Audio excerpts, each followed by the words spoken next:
Okay, day 4, part 2 of making videos to uh, improve my camera presence. And I had written down a few ideas. I may not do a morning video tomorrow. I may do an afternoon video tomorrow. I didn't do one yesterday because we were traveling from LAX and I got really tired and I slept about 13 hours. Uh, so I did not do a video. But I wrote a couple of things down, and I had talked about Prince Harry, and I can talk a little bit about schizophrenia at this point because Prince Harry is actually supposed to be uh, like an alternative ego of me.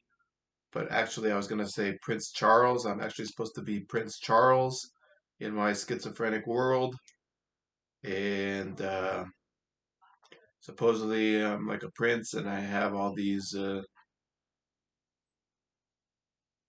I don't know, special privileges or something like that.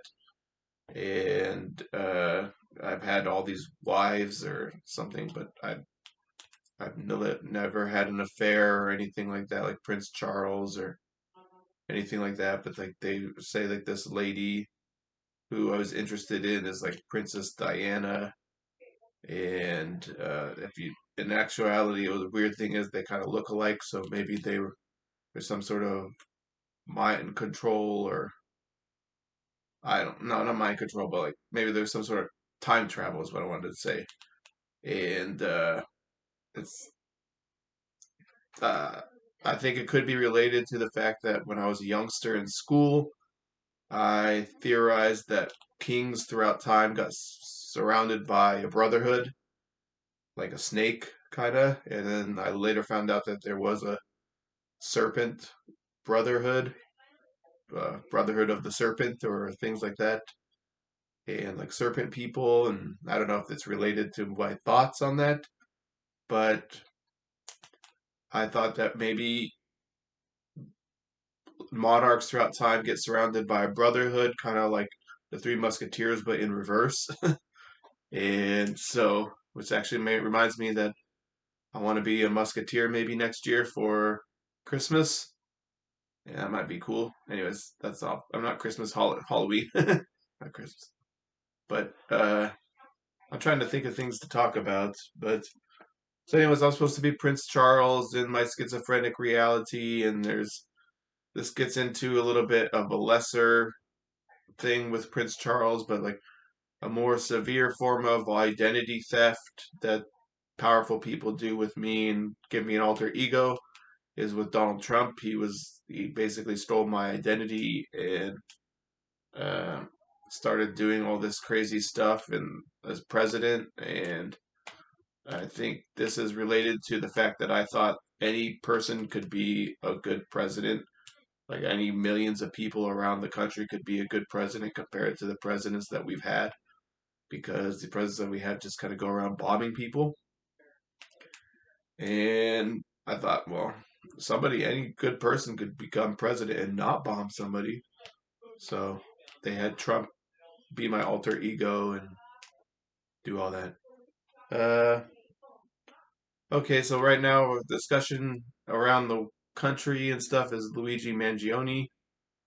And I actually don't find the story that interesting personally because uh, I just think shooting somebody in the head doesn't garner my interest unless I'm trying to figure out who, like, maybe I might try to figure out why, but it's not that interesting. Like, Oswald shot Kennedy. I suppose that had some interest, but like, more like the political motivations behind it and what were they trying to do to society? Like, how did they traumatized us? They shot the guy in the head. Perhaps this is a similar thing. Maybe they're trying to traumatize people. So, there's discussion here about like whether or not it is an act of terrorism. And I don't know. I mean, like if you are shooting somebody in the head and you're trying to terrorize an entire segment of society, that's kind of a form of terrorism. Now, it terrorism brings up discussion sometimes. Uh, when supposed terror attack happened on 9/11, it brought up discussion about America's role in the Middle East.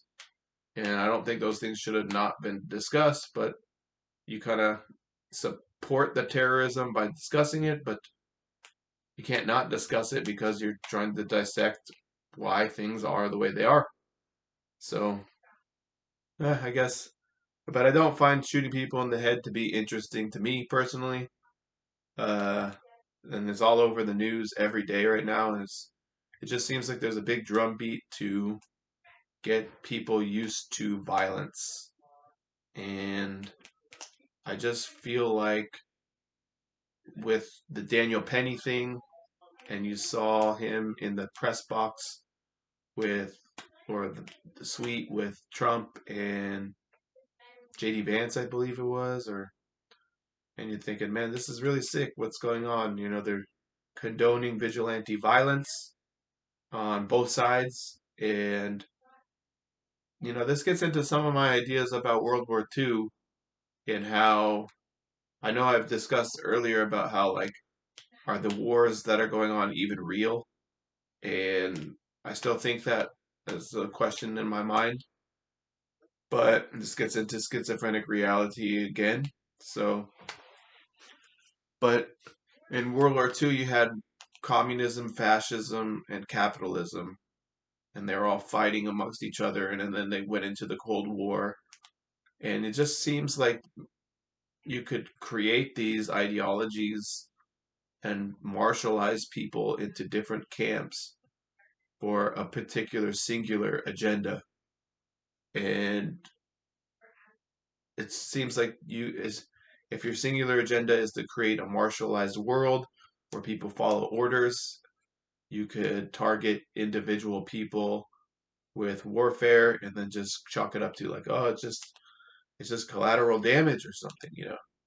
So uh, those are some of my thoughts. These are kind of broken thoughts at the moment.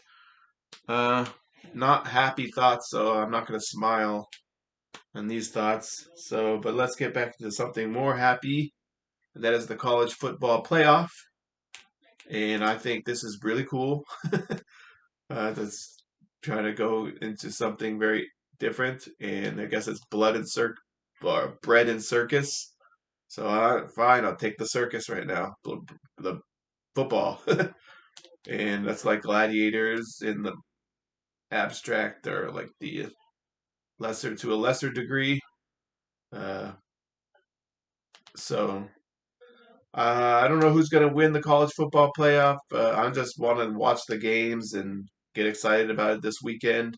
It's going to be really cool. People complaining about the college football playoff, like the number 13 team didn't get in, or Iowa State didn't get in, or something. And I think it worked out pretty well this year, and I think it's going to work out well most years. And I'm really excited to see the games, and it's exciting times for college football. To keep up with the happy things thoughts, I will think about no, I'll think about the Denver Nuggets. Less happy thought, but Denver Nuggets are talking about trading for Zach LaVine, and they're aggressively pursuing Zach LaVine. And this is a guy that I wanted the Lakers to get for years now. And apparently, the asking price is not that high for him. You just have to pay his contract.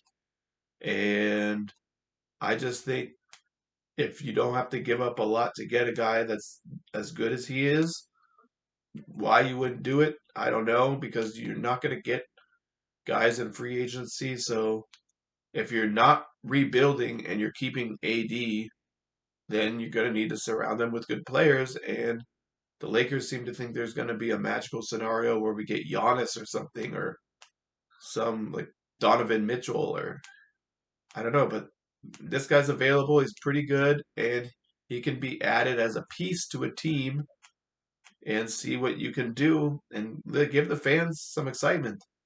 I mean, we're watching the same team lose to the Nuggets for 13 straight games Uh, I don't know. It's a little bizarre that the Lakers are putting out the team they're putting out for 3 straight years, and I don't. They're kind of taking fans on a ride a little bit. And look, I think their team's better than 13-11, like I said. But if you can get a guy like Zach LaVine, I don't see why not. Maybe we get LaVine and Lonzo. Lonzo actually shoots pretty well now. He can still defend. Those are two pretty good athletes, and they're long. So, anyways,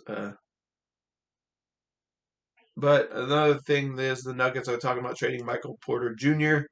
And if the Lakers could get that, I would get into that. But he's probably going to have a steep asking price. I don't recommend that trade for the Nuggets. The Nuggets are one of the best, well-constructed teams in the league. Uh, but I guess the Nuggets are figuring they lost last year with this team. They got to make a move, and that's what most teams do. They don't sit on a. I don't want to call them a loser, but you don't sit on a first round sweep and come back the next season pretty much the same. So that's a little bizarre. Uh, sports. I thought sports was like a mental construct where they're trying to teach you about uh, life or capitalism or something. I'll talk about this in another segment because I'm kind of rambling on today. But like sports is like the kind of ambassadors for capitalism, and it's like a bread and circus, but it's like culturally constructive, and they construct people for different ideations about cultural topics in our society. And one of the things is a business or a person making adjustments to reality or personnel changes. And it's a little bizarre that they Lakers are saying like we're sticking with this thing that quite clearly is digressing and doesn't work. We went to the conference finals with the team. Then the next year we lost in the first round sweep. And this year we're a 500 team. And the Lakers are telling you, no, you stick with it. And that's the fine and good when your team is extremely successful or has proven itself. So like it would have been nice if they would have kept that team that won the championship and they didn't trade away. But I guess they're now gun shy because they traded away a championship contender. So I don't know. So anyways, that's what I could talk about today. And the second installment. Yeah, so anyways, schizophrenic reality. Uh I'm Prince Charles, I'm Prince Harry, I'm a lot of people, I'm Donald Trump. And the Donald Trump thing is total identity theft. I'm obviously not a prince. I'm not a British prince, but I am part British. I'm like 3 or 6%. So, uh, but I'm into political integration, so that's what I was thinking. Like, oh, if I'm into it and I'm supposed to be Prince Harry, maybe Prince Harry's that's what he's doing behind the scenes. I'm not doing anything behind the scenes. Everything I do is broadcasted.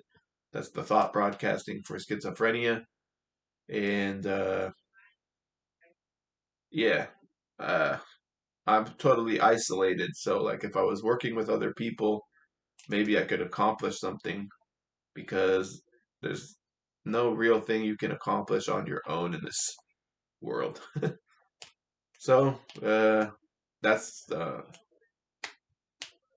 that's something to think about. That maybe we need to realize that as an Earth, like if we want to accomplish what we want to accomplish about going out into the universe and making humanity survive and taking ourselves from type 1, type 2, type 3 civilization, we need to work together as a whole community rather than splintered into fragmented competition segments. And that's my personal opinion. If you work cohesively on the whole, cooperating with each other, there's no limit to what humanity can accomplish.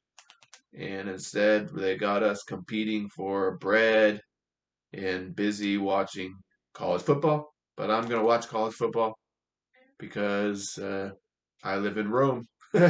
Okay, bye.